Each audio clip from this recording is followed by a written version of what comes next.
Agora sim, oficialmente, boa noite, pessoal. Vamos começar hoje mais uma aula de História do Brasil. Boa noite, Juju. A gente começou exatamente nesse momento. Estávamos aguardando vocês para hoje dar continuidade às nossas aulas de História do Brasil. E hoje nós vamos falar um pouquinho, né, do primeiro reinado. A gente teve na última aula, aula 8, uma revisão do Brasil colônia.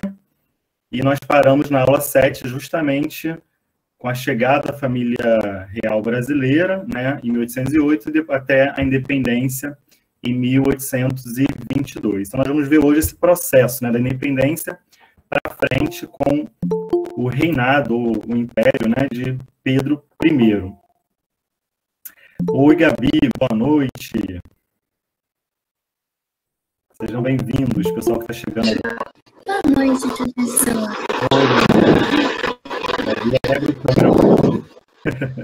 Oi, Maria. Abri a câmera, né? A professora tá meio tristinha, já abri com a câmera ligada para animar essa noite. Então, vamos animar. Vamos falar de um assunto bem legal, bem animado aqui, que eu tenho certeza. Bem, eu sou suspeito, né? Quando eu monto a aula, eu fico tão animado. Eu dá vontade de entrar lá no WhatsApp de vocês e falar, galera, hoje a aula vai ser muito legal, o tema é muito legal. Mas eu sei que é uma empolgação, né, de quem escolhe estudar o que eu estudei, então eu falo, às vezes, deixa eu ir mais devagar, que o pessoal deve estar cansado, já viu física, já viu literatura, não vão estar com o ânimo que eu estou. Mas espero que eu consiga animar e esquentar o coração de vocês hoje, viu? Mas eu acho muito bom o seu ânimo, porque se você dá uma aula desanimada 9 horas da noite, não vai dar. É verdade. Essa animação me ajuda a manter acordado, porque senão... Aí é geral, já direto para a cama, né? Termina a aula com a audiência lá embaixo. Quem dera se pudesse só desligar o computador e ir para a cama. Sonho. Daqui a pouquinho, daqui a 50 minutos. Aí tem que falar mais um pouquinho ainda, né? Tem a parte de vocês também, não é só aqui, mas daqui a pouquinho vocês estão descansando.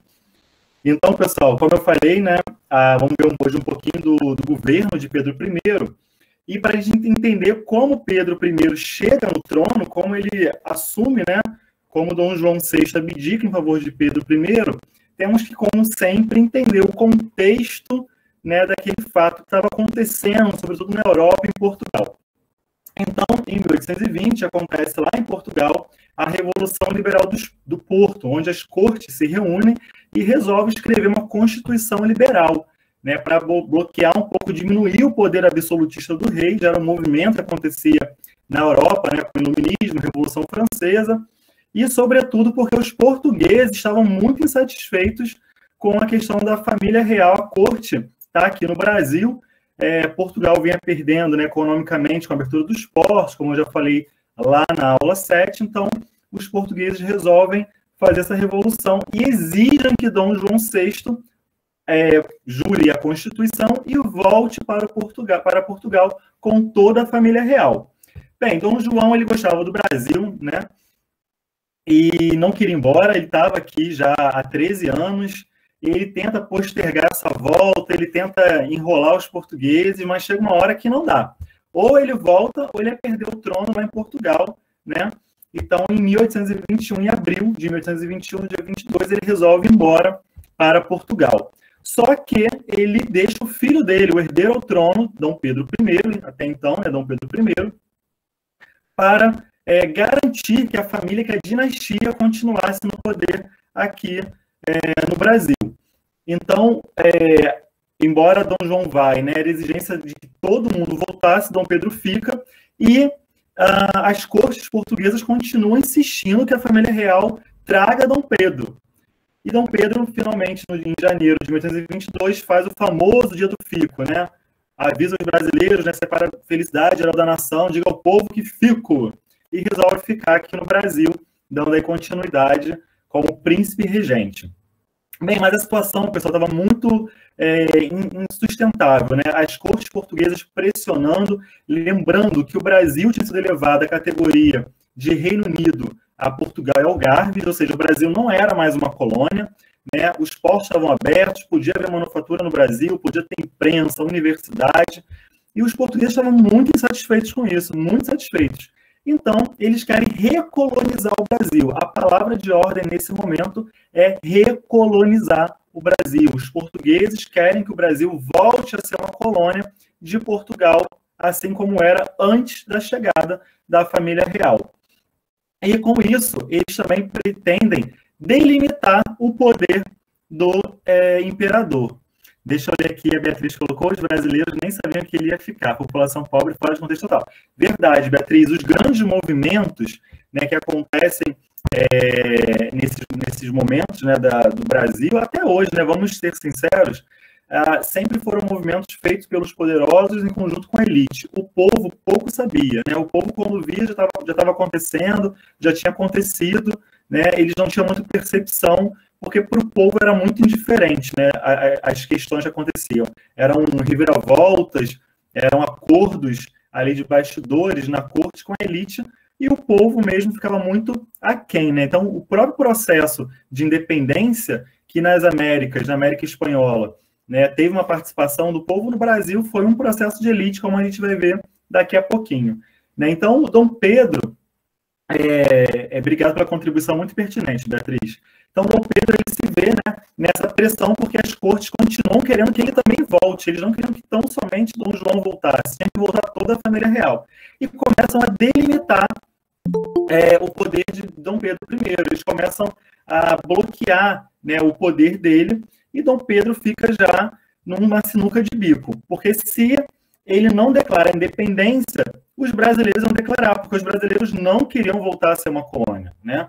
Então, eram os portugueses, de um lado, querendo recolonizar o Brasil, e os brasileiros, do outro lado, pressionando para que a nossa independência, né, de certa forma política, porque já havia ali um reino brasileiro instituído, ainda que vinculado a Portugal, permanecesse. Então, diante desse movimento, Dom Pedro ele fala, se não acontecer pelas minhas mãos a independência, né, vai acontecer de qualquer forma, então é melhor que eu faça isso.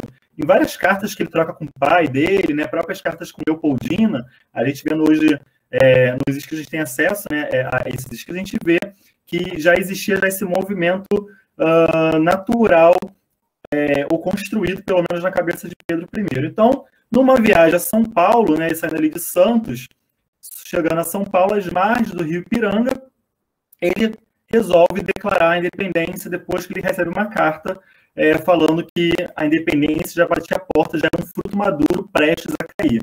Então, tem aí o famoso Grito do Ipiranga, né, esse quadro pintado, que o Enem pode fazer uma pergunta, é muito legal falar, né? Esse quadro ele foi pintado muitos anos depois, e ele foi pintado com uma inspiração de uma conquista de Napoleão. Então, ele não retrata o movimento, né? Aquilo que a gente estava conversando há pouco tempo agora, Edson. São as escolhas, né, de quem está no poder. Então, quando esse quadro é pintado para retratar a independência, tenta-se colocar uma questão heróica, né? Uma questão, uma hora bonita. Na verdade, Dom Pedro estava nas costas de um jumento, não estava num cavalo bonito, né? Ele estava subindo a serra ali de São Paulo, que tinha que ser um jumento para subir. Né? Então, não tinha os dragões de dependência, estão aí na foto, nem existia dragões de dependência naquela época, né? Eles foram criados bem depois, que é até hoje a guarda presidencial. Então, para a gente ver como a história vai se construindo, né, de forma como os poderosos querem. Mas, enfim... E ele tinha que mostrar para as pessoas que foi bonito, né? Que ele tinha competência, que estava... a gente está vendo aquele movimento parnasiano, né? Vendo na aula de literatura, né? Aquele movimento de fazer as coisas bonitas, contar uma história bonita, criar os heróis, né? Então, teve que pintar um quadro aí com Dom Pedro desembainhando a espada num cavalo marrom, com os dragões, né? A única coisa dessa foto que tem aí, é que a foto está cortada, mas ela ampliada, tem a Casa do Grito, uma casinha que realmente no lugar tinha, que até hoje vocês vão lá em São Paulo, no Museu do Ipiranga, tem lá essa casa, que é a Casa do Grito, perto do Rio Ipiranga. Mas bem... Ou seja, é a única coisa verdadeira desse quadro, né? Basicamente, porque ele estava, na verdade, com um contingente muito pequeno, Dom Pedro não estava com essa cavalaria toda, né? Dizem que ele parou no Rio Ipiranga, porque ele estava com uma diarreia, e estava com uma dor de barriga, então ele parou para dar uma aliviada. Isso, várias pessoas estavam junto dele, o próprio padre, né, que acompanhava o Dom Pedro, narra em cartas. Então era um momento assim, né, que está sendo gravada a aula. Se não tivesse, eu ia falar que o Brasil nasceu de uma cagada, mas eu não posso falar isso, né? Mas já falei. Mas basicamente para vocês entenderem como as ideias são construídas, né? Como a gente constrói aí narrativas. As narrativas são todas construídas. E aí, a independência do Brasil sendo declarada, né, tinha que ter agora o reconhecimento, porque não basta se tornar independente, tem que me reconhecer independente, né?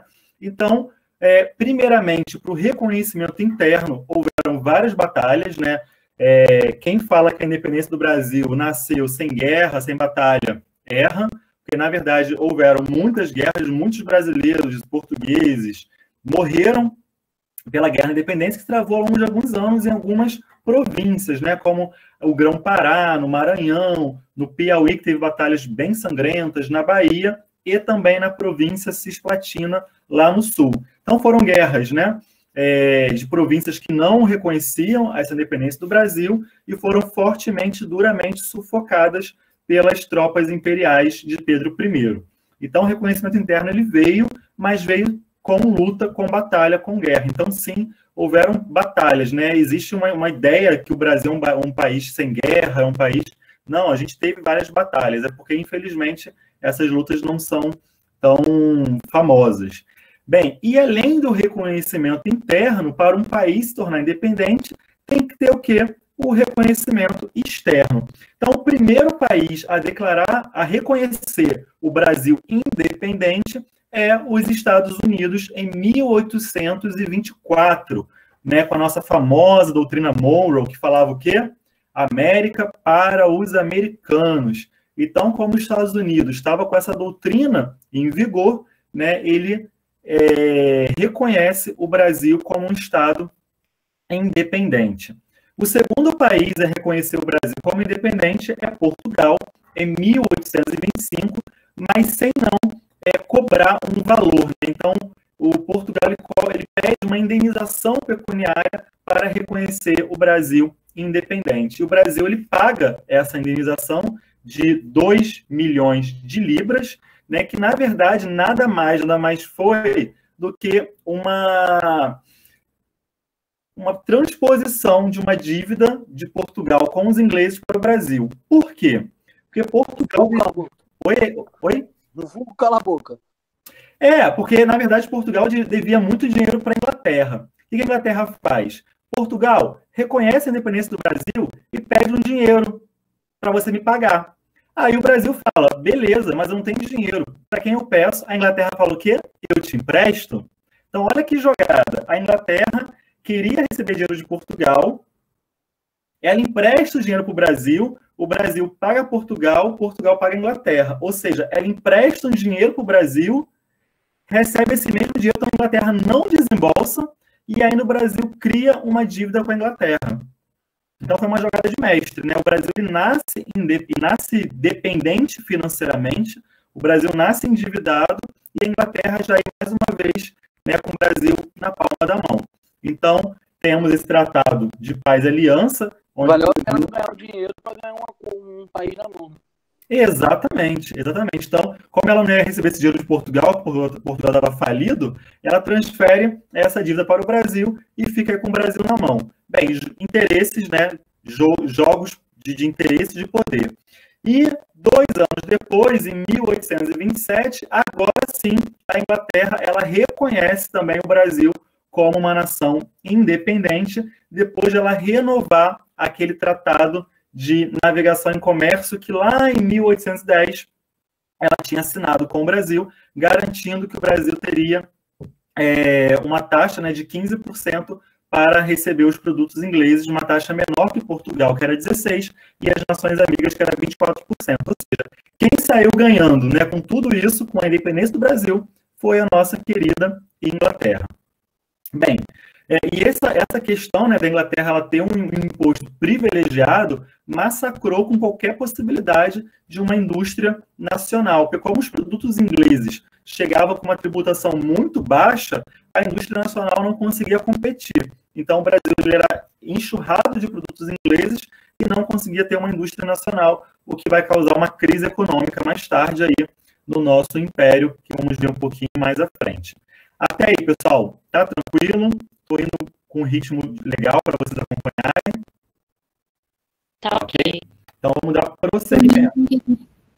Oi, Gabi. Por mim, tá ok também. Show de bola. Então, independência declarada, independência reconhecida, precisamos agora fazer o quê? Organizar o Estado brasileiro, né? Nasceu um país, vamos agora organizar como esse Brasil, como esse país, esse império brasileiro, ele vai ser formado, vai ser organizado. E aí uma curiosidade, né? Eu sempre tive essa curiosidade, por que Dom Pedro era imperador e não era rei? Gente, isso é apenas uma questão formal, tá? Se é rei, se é imperador, é apenas uma escolha, o título que o monarca ele quer assumir. Para fins práticos, rei e imperador é a mesma coisa, tá? É só mesmo um nome, se é reino ou se é império, isso é indiferente, mas o fim, a forma que funciona é igual. Então, a gente aqui no Brasil, Dom Pedro escolheu que a gente seria um império, né? Um império brasileiro, diferente lá do reino de Portugal. Bem, então ele resolve fazer o quê? Vamos fazer uma Assembleia Constituinte. O que é uma Assembleia Constituinte? Chamar pessoas, eleger deputados para escrever uma Constituição. Porque a Constituição, ela é o quê? Ela é a certidão de nascimento do país, né? É o documento que rege a organização política, a questão eleitoral, quem vota, quem pode ser votado, quem governa, como governa. Então, essa organização política está na Constituição. Só que a Constituinte brasileira, ela resolve ser um pouco liberal, né? Ela resolve podar alguns poderes do imperador. Vamos fazer uma Constituição aqui não absolutista. Vamos fazer uma Constituição tolinda aí que esse cara aí, Dom Pedro, ele vai mandar peronomútil, né? Mas não tanto. Já vai prever a separação de poderes entre executivo, legislativo e judiciário, aquela famosa separação de Montesquieu, né? E um legislativo bicameral, com Câmara dos Deputados e Senado, como é hoje, né? O nosso parlamento hoje ele é bicameral. Lembra de Brasília? Tem lá aquela Câmara dos Deputados e os Senadores, daquelas duas bacias, né? Então, a gente lembra ali que é um parlamento bicameral. Mas, uma coisa importante, essa Constituição que seria escrita, ela ficou famosa como a Constituição da Mandioca. Mas por que esse nome Mandioca? Porque o voto era censitário. O voto não era universal, como é hoje, onde todo mundo pode votar. Ele era um voto censitário, né? No voto censitário, só quem tem grana pode votar. Mas como eu vou falar quem tem grana num país que acabou de nascer que nem moeda tem, né? Não existe ainda o réis, o real, cruzeiro, cruzado, não tem moeda. Como é que eu vou definir quem tem e quem não tem dinheiro? Aí eu vou definir por um produto nacional, que é a nossa mandioca. Então, quem tinha tantos alqueires de mandioca poderia votar. Por isso, essa Constituição ficou conhecida como a Constituição da Mandioca. E aí, como eu falei, essa Constituição ela previa a autonomia do Poder Legislativo, ou seja, os deputados, senadores, eles iriam criar as leis independente da vontade do imperador. Quem acha que Dom Pedro gostou disso, levante a mão. Ninguém, né? Dom Pedro não gostou disso, ele não queria que esse poder dele, né, fosse tolhido, e ele faz uma intervenção militar e dissolve essa Constituinte, né? Ele manda os deputados embora, tchau, não quero vocês. O que foi conhecido também como Noite da Agonia, porque alguns deputados resolveram bater de frente e não aceitar. Mas não adiantou. Dom Pedro ele dissolve a Constituinte e ele mesmo promulga uma Constituição. Ele chama um grupo de juristas para escrever uma Constituição para ele da forma que ele entendia. Então, em 1824, estamos quase fazendo aí 200 anos, né, da nossa primeira Constituição. Bem, essa primeira Constituição, olha que linda aí com essa capinha verde e amarela, né? Lembrando que o verde e amarelo da nossa bandeira não são as matas, não é o ouro, mas o verde é a cor da Casa Real de Bragança, né? E o amarelo é a cor da Casa Real lá da Áustria, onde a nossa princesa Leopoldina era oriunda. Então, as nossas cores da bandeira ainda remetem ainda a um passado imperial e colonial. Mas, bem, essa primeira Constituição, ela é outorgada.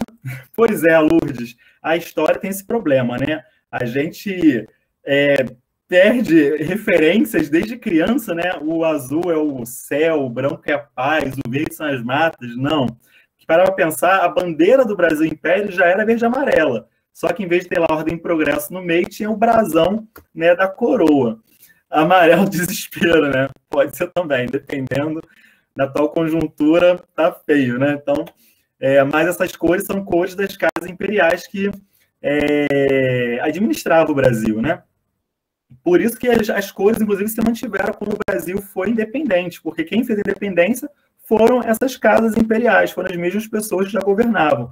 Então, por isso que a nossa bandeira nacional, ela não tem muita diferença da bandeira do Brasil em colônia, né? Só muda ali o meio brasão que ganha o céu da noite da independência. Mas, enfim, então essa primeira Constituição, ela é outorgada, que é outorgada, ela é instituída, né, de forma autoritária por Dom Pedro, pelo imperador.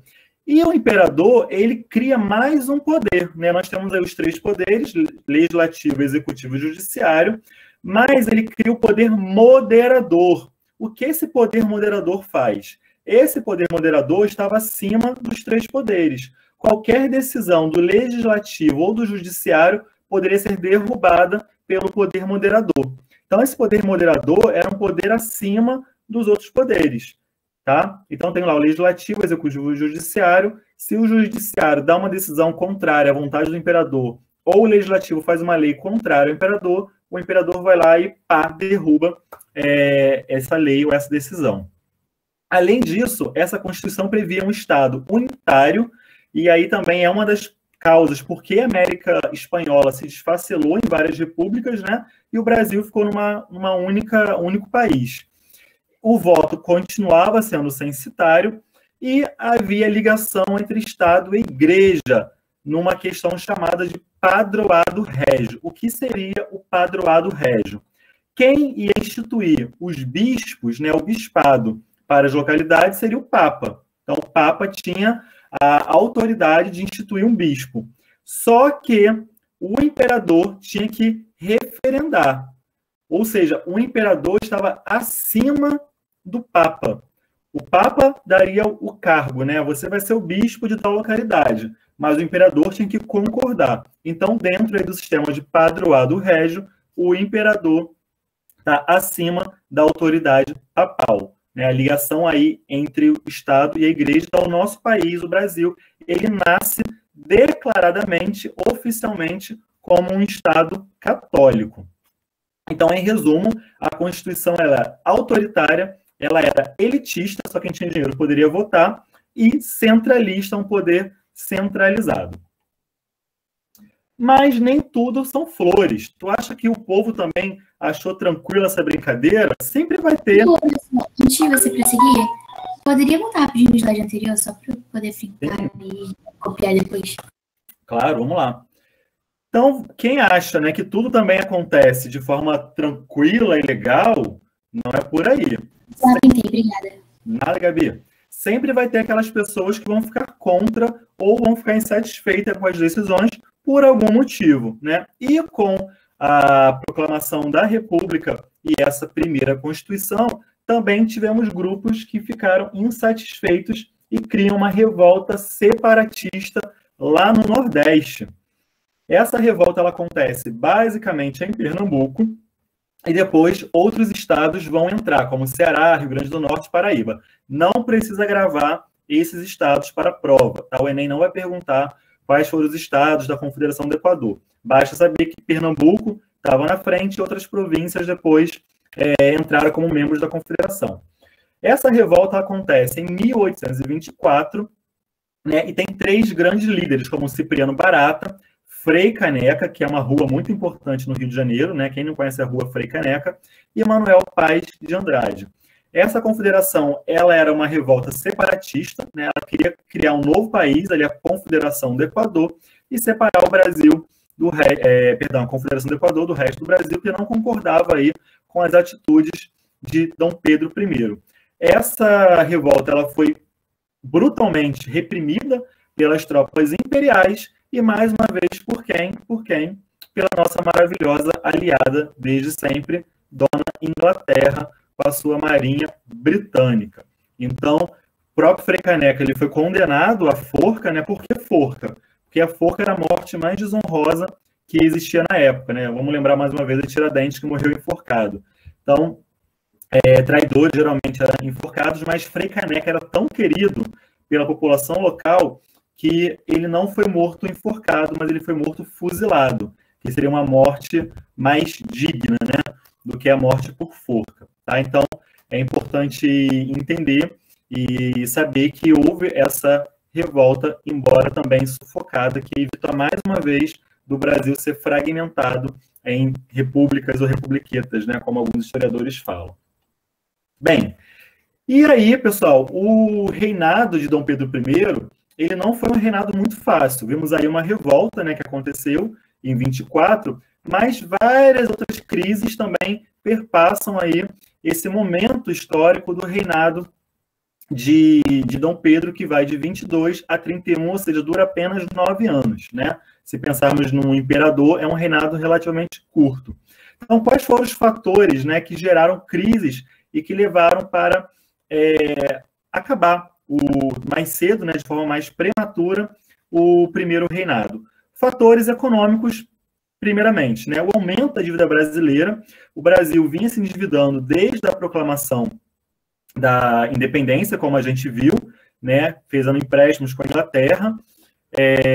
Além disso, para sufocar aquelas revoltas, como eu falei, na província do Grão-Pará, no Piauí, no Maranhão, na Bahia, né, essas revoltas contra a independência, que não aceitavam a independência, mercenários ingleses foram contratados. Temos aí o nosso famoso almirante Cochrane, né, que é até uma rua na Tijuca. Também é considerado para alguns herói, mas para outros ele era um mercenário, né, ele saqueou vários lugares que ele batalhou contra os revoltosos da causa da independência. Bem, então esses empréstimos à Inglaterra geraram várias crises econômicas ao Brasil. Outra guerra que houve foi a Guerra da República Cisplatina, quando lá em 1825 o Uruguai, até então, né, província Cisplatina, se declara independente. Então o Brasil ficou 3 anos ali guerreando contra a província Cisplatina, tentando conquistar, né, que ela se mantesse ao nosso território, até que a Inglaterra ela vem e intervém para que a província Cisplatina se tornasse independente, né, formando aí hoje o Uruguai. Então, todas essas guerras, essas revoltas, essas manutenções, né, de exército, causam fortes crises econômicas para o Brasil. Bia, nesse momento, a gente já está aqui, já passou já do ciclo do açúcar, a gente já está mais ali para o ouro, né? Já o declínio do ouro, já o ciclo do ouro já decadente também, já começando aí outros ciclos econômicos, né? Lembrando que aqui a capital já é o Rio de Janeiro, sobretudo pela questão do eixo econômico ter descido. Então, a gente já está aqui já em outros ciclos, tá? Mas aqui os fatores econômicos foram basicamente meio de endividamento do nascimento do Brasil, né? Desses empréstimos, e também que o Brasil não tinha uma indústria, né? Nacional, não tinha manufaturas, o Brasil dependia basicamente do comércio externo. Então, isso implicava do Brasil fazer vários e vários empréstimos, um atrás do outro, para poder comprar produtos vindos, né, do mercado exterior, sobretudo Estados Unidos e Inglaterra.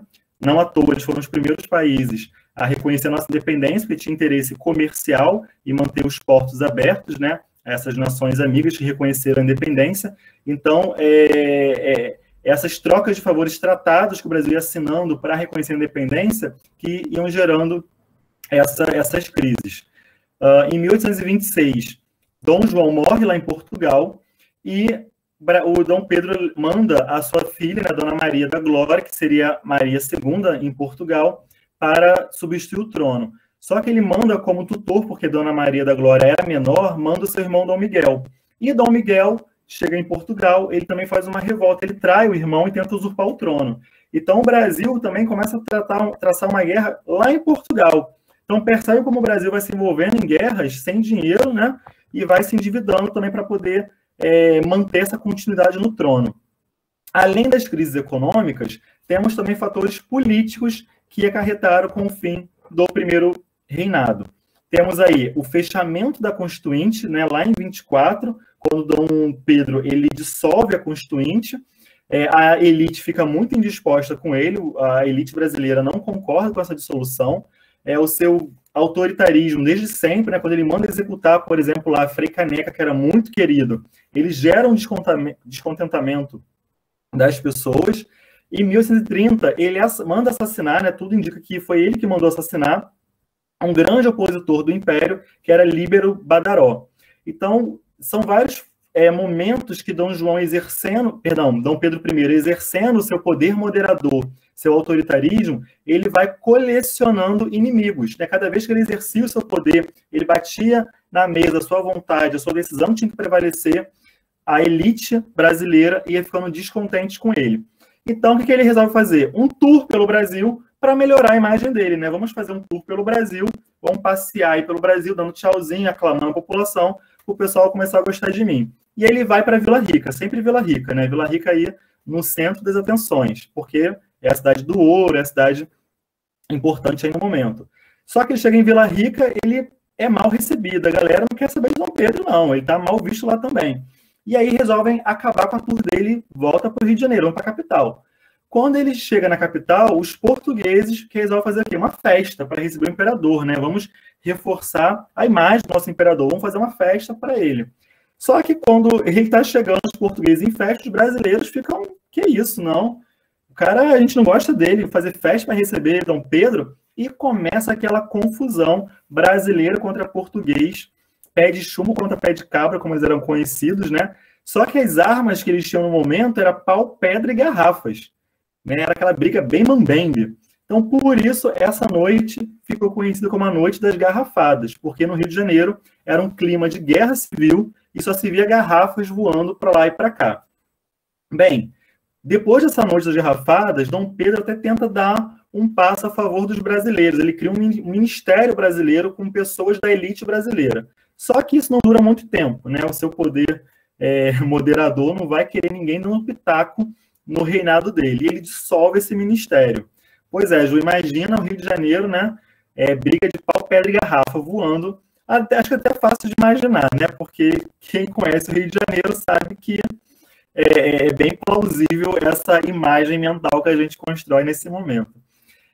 Então, quando ele dissolve o Ministério Brasileiro, foi a gota d'água, fica insustentável o reinado, né, de Dom Pedro I, e ele resolve abdicar do trono em 7 de abril de 1831, alegando que ele tinha que voltar para Portugal, né, pela questão lá da sua filha, Dona Maria da Glória, e seu irmão, Dom Miguel, ele precisava voltar para Portugal, e ele vai embora sem não deixar um sucessor ao trono aqui, né, porque os portugueses têm disso, eles abrem mão, mas não muito, né, Dom João vai embora, deixa Dom Pedro I, Dom Pedro vai embora, deixa Dom Pedro II. E como Pedro II era muito jovem, era muito neném, era muito criança, ele fica aqui com tutores, né? Que nós vamos ver na próxima aula, essa questão aí de como começa o segundo reinado, como começa essa sucessão ao trono de Dom Pedro I para Dom Pedro II. Bacana?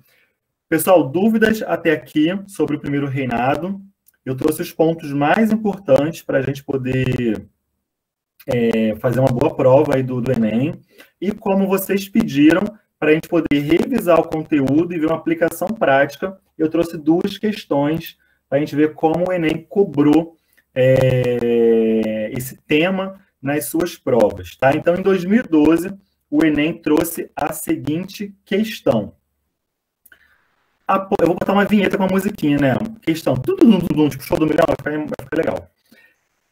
Após o retorno de uma viagem a Minas Gerais, onde Pedro I fora recebido com grande frieza, seus partidários prepararam... Gostaram da musiquinha? Vou trazer na próxima aula, deixa comigo. Seus partidários prepararam uma série de manifestações a favor do imperador no Rio de Janeiro, armando fogueiras e luminárias na cidade.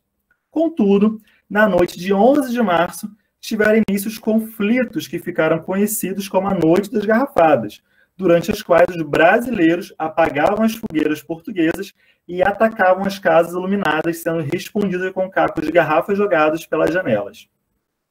Os anos finais do primeiro reinado, que durou 9 anos, de 22 a 31, se caracterizaram pelo aumento da tensão política. Nesse sentido, a análise dos episódios descritos em Minas Gerais e no Rio de Janeiro revela, Letra A, estímulos ao racismo. Letra B, apoio ao xenofobismo. Letra C, críticas ao federalismo. Letra D, repúdio ao republicanismo. Ou letra E, questionamentos ao autoritarismo. E a galera já está marcando, faça sua marcação. Atenção à tela. E a resposta certa é a letra E. Parabéns. Mais uma vinheta, palmas. Também vou trazer na próxima aula. Acertou. Viu como fica fácil quando a gente entende o conteúdo, né? Estímulos ao racismo não tem nada a ver com racismo. Que poderia caber, porque brasileiros contra portugueses, né? Mas não é um caso de xenofobismo, né? Para quem não conhece a palavra, xenofobismo é aquela aversão ao estrangeiro, né? Quando você tem uma aversão ao que vem de fora. Não é o caso. Os brasileiros e portugueses conviviam muito bem. Era mais uma questão ideológica do que uma questão de raça. Críticas ao federalismo também não. Repúdio ao republicanismo também não. E era a letra E, questionamentos a esse autoritarismo, esse poder moderador do Pedrão. Prêmio de 1000 no Enem a todos, isso aí. Show de bola, que é uma moeda, né? A moeda do Enem. Quem acertar vai ganhar, vai acumulando pontos até o fim do ano. Vamos ver mais uma questão. Temos ainda aí 6 minutinhos para a gente ver mais uma questão. Essa questão foi do Enem de 2011. Traz aí um artigo. São excluídos de votar nas assembleias paroquiais os menores de 25 anos, nos quais não se compreende os casados e oficiais militares que foram maiores de 21 anos, os bacharéis formados e clérigos da ordem sacras. Inciso 4º, os religiosos e qualquer que vivam em comunidade claustral. Inciso 5º, os que não tiverem renda líquida anual 100 mil réis por bens de raiz, indústria, comércio ou emprego. Então, aí, essa questão traz um artigo da nossa primeira Constituição, dizendo quem não pode votar nas assembleias, tá? Então, a legislação espelha os conflitos políticos e sociais do contexto histórico na sua formulação. A Constituição de 1824 regulamentou o direito de voto dos cidadãos brasileiros com o objetivo de garantir, letra A, o fim da inspiração liberal sobre a estrutura política brasileira. B, a ampliação do direito do voto para a maioria dos brasileiros nascidos livres. Letra C, a concentração de poderes na região produtora de café, o sudeste brasileiro. Letra D, o controle do poder político nas mãos dos grandes proprietários e comerciantes. Ou letra E, a diminuição da interferência da Igreja Católica nas decisões políticas administrativas. Já chegando na tela o resultado, está sendo computado. E aí a galera fez mais um ponto. Palmas! Isso aí, galera, estão afiados. É sinal que a aula foi bacana, a gente conseguiu abordar os pontos de forma elucidativa. Acertou quem botou a letra D, né? Então, fim da inspiração liberal, não. Essa Constituição, ela tinha, sim, um ar liberal. Embora autoritária, ela tinha ar liberal, ela tinha separação de poderes. Ampliação do direito, não. Era um voto censitário, não tinha ampliação. Estava ali resumido o direito de voto. Concentração de poder na região produtora de café, não. Fala que quem tinha dinheiro podia votar, não importa de qual região. Letra E, diminuição da interferência da Igreja Católica? Não. A Igreja Católica tinha ali uma ligação, como a gente viu, né? A gente nasce católico. Então, letra E, o controle do poder político nas mãos dos grandes proprietários e comerciantes. Então, a gente nasce aí um país extremamente elitista. Então, quando a gente vai vendo, né, como a Constituição é traçada, como os poderes são distribuídos, a gente vai entendendo como a gente chega no Brasil de 2021, que é esse Brasil desigual, né, onde os poderes estão concentrados na mão de poderosos, fazendeiros, latifundiários, remete às nossas raízes aí do nosso nascimento. Então, pessoal, com isso a gente encerra a nossa aula de História do Brasil. Eu espero que tenha sido uma aula proveitosa, uma aula aí bem bacana. Dúvidas? Temos aí 3 minutinhos. Alguma pergunta sobre esse tema, sobre Pedrão? Obrigado, Tainá, pelo feedback. Muito feliz com o retorno. Valeu, Ana. Então, pessoal, vou encerrando por aqui. Aproveitem a noite para descansar, para rever os conteúdos. Daqui a pouquinho essa aula está no YouTube. Já vou subir ela já. Tá acabando aqui, eu já gravo, já subo a aula. Hoje ainda eu mando o link para vocês durante a semana, quiserem revisar. Foi rápido, né, Júlio? São só 50 minutinhos, é tão gostoso. Eu falo, gente, história é muito gostoso. É tão legal que passa, a gente nem sente tempo, né? Então, obrigado aí pela atenção de vocês mais uma vez e espero vocês na próxima segunda-feira. Bom descanso, pessoal. Fiquem com Deus. Obrigada, professor. Boa noite. Obrigada, prof. Boa noite. Com Deus. Valeu, Gabi. Beijo, beijo.